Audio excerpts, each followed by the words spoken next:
నమస్తే, నేను ఆదిత్య. లడ్డూ కల్తీ వ్యవహారంలో సుప్రీంకోర్టు 5గురితో కలిసి ఏర్పాటు చేసినటువంటి ఒక కమిటీ గురించి మనం చూసాం. ఇకపోతే ఏపీ మాజీ ముఖ్యమంత్రి జగన్మోహన్ రెడ్డి ఇదే అంశంపై ప్రెస్ మీట్ పెట్టి ఏపీ ప్రస్తుత సీఎం చంద్రబాబు నాయుడు క్షమాపణ చెప్పాలంటూ ఆయన చేసినటువంటి వ్యాఖ్యల గురించి కూడా మనం చూసాం.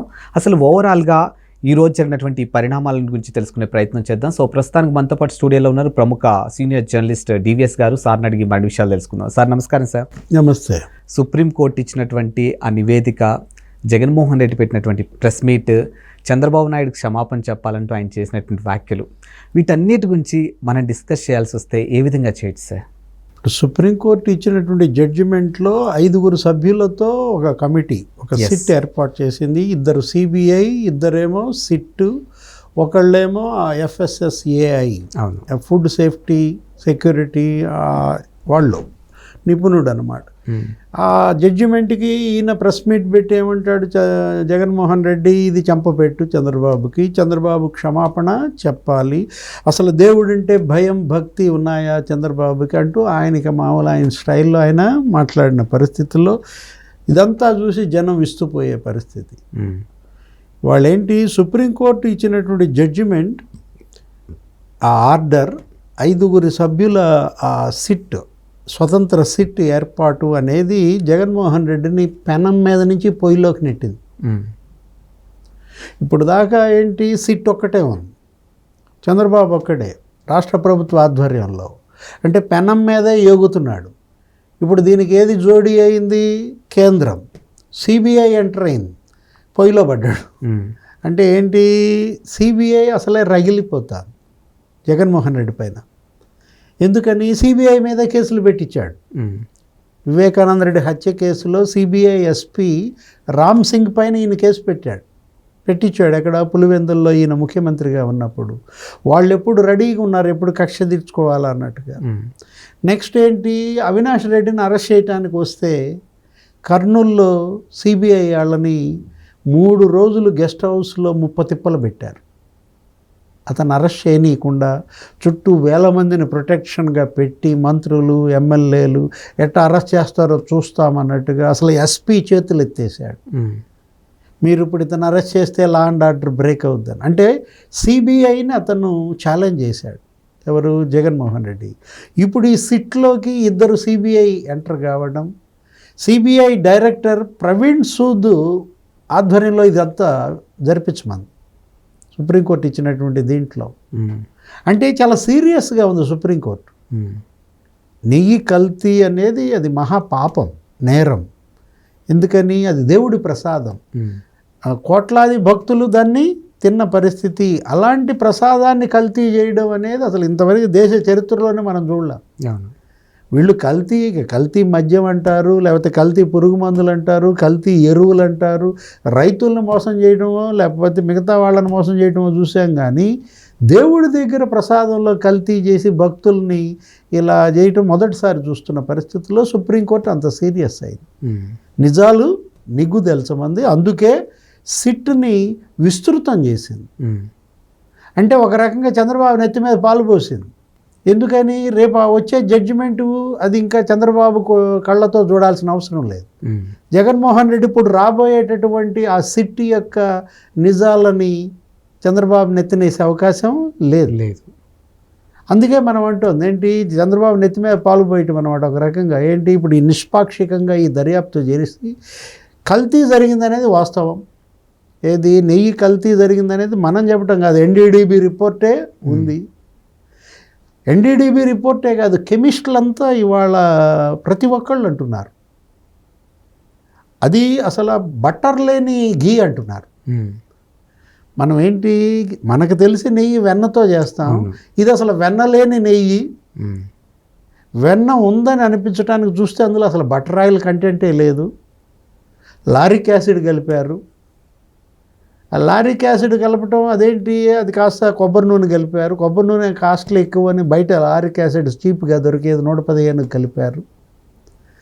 ఇట్లా దానిలో ఏంటి, మళ్ళా ఈ ప్లాంట్స్కి సంబంధించి ఏదో వెజిటబుల్ ఆయిల్ కలిపారు. అంటే ఇప్పుడు దానికి తెలుపు అయిపోయింది. వైట్గా కనపడుతుంటే నెయ్యి, అది కాస్త గేదె నెయ్యి అనుకుంటారు కానీ బర్రె నెయ్యి అనుకుంటారు కానీ నీకు ఆవు నెయ్యి అనుకోరు, అది కొంచెం ఎల్లోగా ఉంటుంది.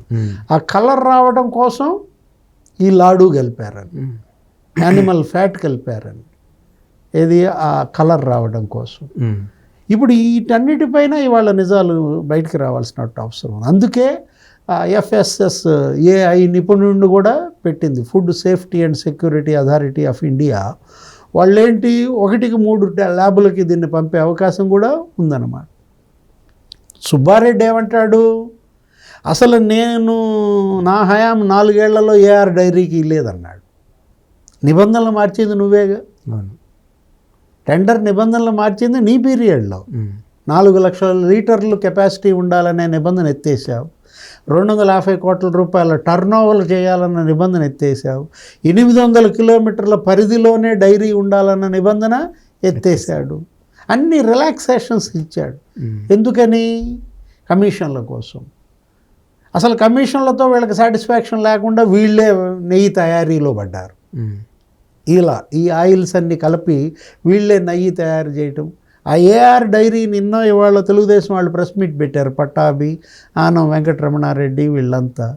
దుండిగల్లో బయలుదేరిన ట్యాంకర్ తిరుమల చేరడానికి 15 రోజులు పట్టిందంట. పట్టుద్దా? 1 రోజు పట్టింది. 10 గంటలు 15 గంటల్లో వచ్చే ట్యాంకర్ నువ్వు 15 రోజులేంటి? అక్కడ బయలుదేరింది ఏ రోజు, చేరింది ఏ రోజు? ఒకటి 10 రోజులకు వచ్చిందంట, ఒక ట్యాంకర్ 8 రోజులకు వచ్చిందంట. అసలు ఎక్కడ తిరిగా ఈ ట్యాంకర్లు?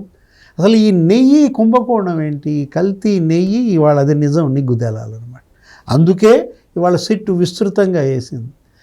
జగన్మోహన్ రెడ్డి ఏమంటాడు, ఇది చంద్రబాబుకి చెంపపెట్టి అంటాడు, లేకపోతే చంద్రబాబుకు మొట్టికాయలు వేసింది అంటాడు. ఏముంది ఇందులో మొట్టికాయలు? ఇంకా సుబ్బారెడ్డికి వేసింది మొట్టికాయలు, చిన్నాన్నకి వేసింది అన్నమాట. ఏంటి? ఆయన కొంచెం దాచిపెట్టాడు, ఆయన మీద విజిలెన్స్ ఎంక్వైరీ ఉంది అనేది కప్పెట్టాడంట.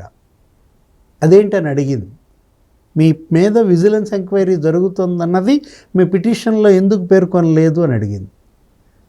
ఆయన అసలు ట్రస్ట్ బోర్డు చైర్మన్ అనేది దాచిపెట్టాడంట. తిరుమల తిరుపతి దేవస్థానానికి నేను బోర్డు చైర్మన్ని అని ఆయన డిజిగ్నేషన్ ఎందుకు దాచిపెట్టాడు అని క్వశ్చన్ చేసింది. అంటే సీరియస్ అయింది, మొట్టికాయలు పడ్డాయి చంద్రబాబుకి కాదు, జగన్మోహన్ రెడ్డి చిన్నాన్నకర్మ. అసలు టీటీడీ మొత్తం నీ కుటుంబానికి ఇవ్వటం ఏంటి? బాబాయ్, బావ, మామ అంట. ఎవరు బాబాయ్?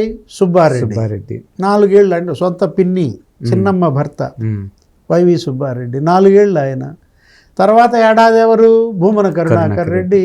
భూమన కరుణాకర్ రెడ్డి కూతుర్ని జగన్ తమ్ముడికి ఇచ్చారు. అంటే తమ్ముడు అంటే వాళ్ళ బాబాయ్ కొడుకు. రాజశేఖర రెడ్డి తమ్ముడు కొడుక్కి కరుణాకర్ రెడ్డి కూతుర్ని ఇచ్చారు. అంటే ఎవరు? మామ.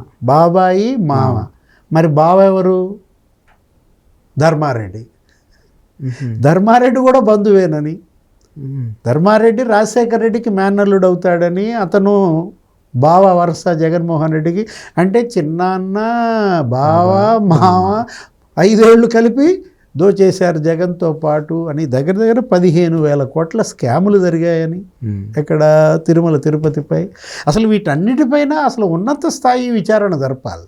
కేవలం ఈ సిట్టు సరే ఈ కల్తీ నెయ్యి మీదే కాకుండా కేంద్ర ప్రభుత్వం, రాష్ట్ర ప్రభుత్వం, సుప్రీంకోర్టు కూడా తిరుమల తిరుపతి దేవస్థానం పైన ఇవాళ ఒక ప్రత్యేకమైనటువంటి కమిటీ వేస్తే తప్ప ఈ నిజాలన్నీ కూడా బయటికి రావు.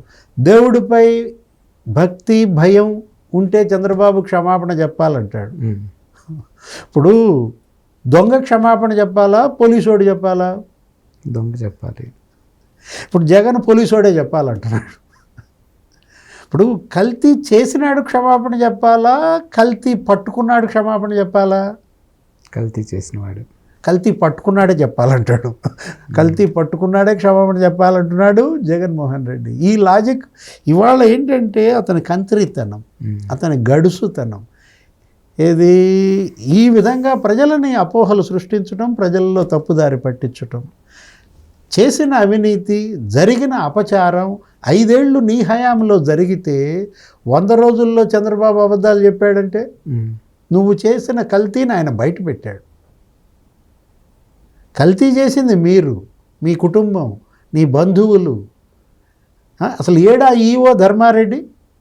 ఇప్పుడు చంద్రబాబు ప్రెస్ మీట్ పెట్టాడో లేకపోతే మీడియాతో మాట్లాడాడో లేదు పార్టీ సమావేశంలో ఆందోళన, బాధ, ఆవేదన వ్యక్తం చేశాడు. శ్యామలరావు చెప్పాడు ఈవో. చంద్రబాబు హయాంలో ఈవో శ్యామలరావు ప్రెస్ మీట్ మాట్లాడాడు, చెప్పాడు. మరి నీ హయాంలో ఈవో ధర్మారెడ్డి? ఇప్పుడు ఆ ధర్మారెడ్డిని ఇవాళ ఈ కొత్త సిట్ పట్టుకోవాలి. అప్పుడు కానీ నిజాలు బయటకు రావు. Thank you sir. నమస్తే.